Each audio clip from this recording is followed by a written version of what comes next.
Well, we have a lot of things different on this truck in the last couple days. We've removed the suspension completely from the front end.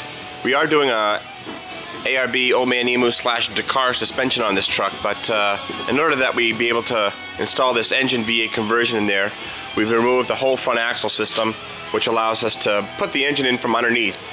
Keeps us from, say, disassembling the nose. Sometimes you can swing it down in, but the way we've done it here is just to pull the whole suspension out, which allows us to drive the engine in from underneath.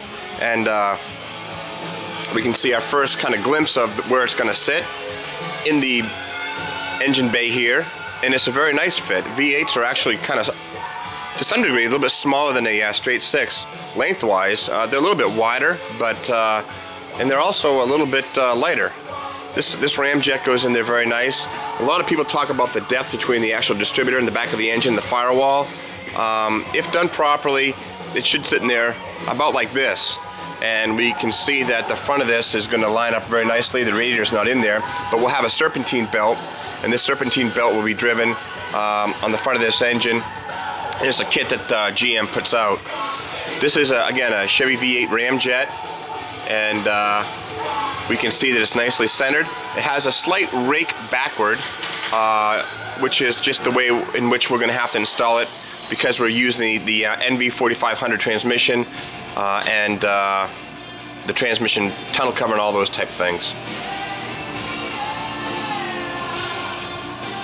But we have it all bolted together, driveline wise, and everything lines up. I take it inside nicely with the transmission, the shifter, and all that type of stuff. Yeah, we'll have to recut a few holes, it sounds like, inside here. Some lighting might be an issue, but yeah, we can't quite see it. But we will have to do some work on the trainee cover and whatnot. But that's not a showstopper. Overall, I think it's a good placement, and it's our initial placement. So what we'll do next is start to weld on some scab plates, some motor mounts, things of that nature, and get to bolting it in.